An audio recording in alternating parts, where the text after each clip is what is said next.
पिछले क्लास में हमने भारतीय संविधान के निर्माण की बात की थी। पिछले 2 क्लासों में हमने समझ लिया कि भारतीय संविधान का निर्माण कैसे हुआ। अब बात आती है कि भारतीय संविधान में क्या क्या शामिल है। भारतीय संविधान में भारत शासन अधिनियम 1935 का 60% पार्ट भारतीय संविधान में लिया गया है। साथ ही साथ विश्व के 10 देशों के संविधान का मिश्रण भी है भारतीय संविधान में। सबसे पहला स्थान आता है ब्रिटेन का। आप नोट डाउन करते जाए, मैं बता रही हूँ आपको। ब्रिटेन का, जिससे भारत की संसदीय व्यवस्था को लिया गया है। दूसरा स्थान आता है अमेरिका। पहला स्थान है ब्रिटेन, जिससे भारत की संसदीय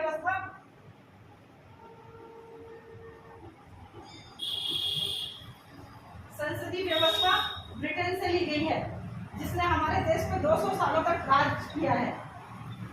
ब्रिटेन से ली गई है। और दूसरा स्थान आता है संयुक्त राज्य अमेरिका।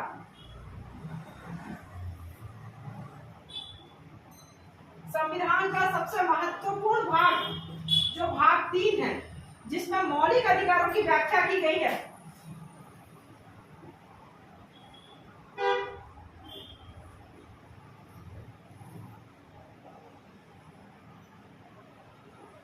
वो अमेरिका से लिया गया है। आयरलैंड की बात करें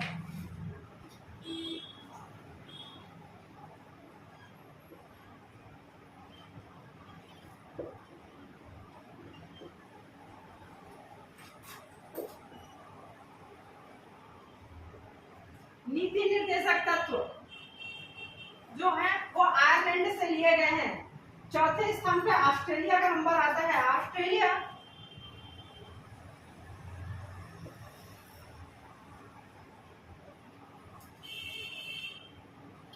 भारत एक संघीय राष्ट्र है। संघीय राष्ट्र मतलब भारत की शक्तियों का स्टेट में, केंद्र में और राज्य में विभाजन है। तो जो संघीय व्यवस्था है वो जो है ऑस्ट्रेलिया से ली गई है।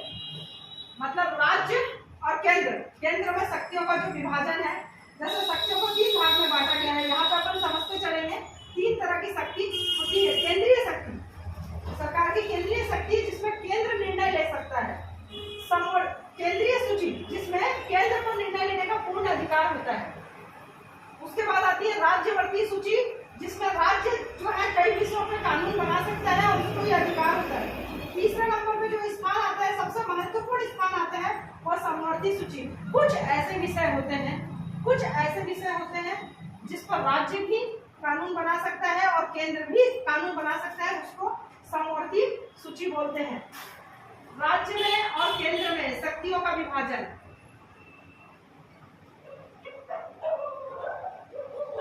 ऑस्ट्रेलिया के संविधान से लिया गया ये एक महत्वपूर्ण विशेषता है, जो केंद्र और राज्य की शक्तियों को 3 भागों में विभाजित करती है। कुछ ऐसे सब्जेक्ट जिनमें केवल केंद्र को भी यह अधिकार होता है कि वो उसके लिए नियम और प्रावधान बनाए। कुछ में ऐसा होता है कि राज्य का अधिकार होता है, क्योंकि राज्य से संबंधित विषय रहते हैं। और कुछ ऐसे रहते हैं जिसमें केंद्र और राज्य दोनों ही कानून बनाने की क्षमता रखते हैं।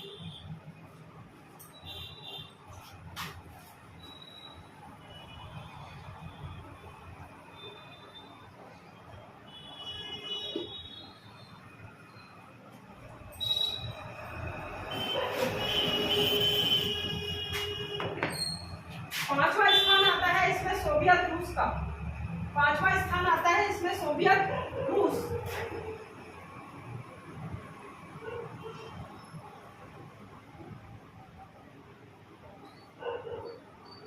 सोवियत रूस से मौलिक कर्तव्यों को लिया गया है।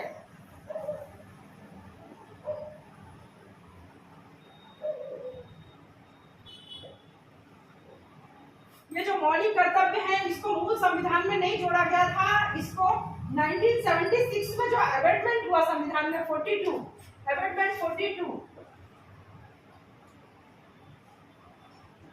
जो संशोधन हुआ, अमेंडमेंट मतलब संशोधन,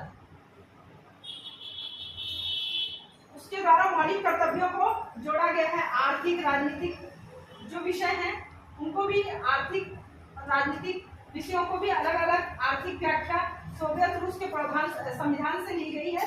42वां संविधान संशोधन जो 1976 में हुआ था, जिसमें मौलिक कर्तव्यों को जोड़ा गया था, मौलिक कर्तव्यों को जोड़ा गया था कि हमें अधिकार तो बहुत मिले, लेकिन राष्ट्र के प्रति हमारा कुछ कर्तव्य भी बनता है। तो इसमें मूल समय में मौलिक कर्तव्यों में 10 थे, बाद में इसमें और संशोधन किए गए।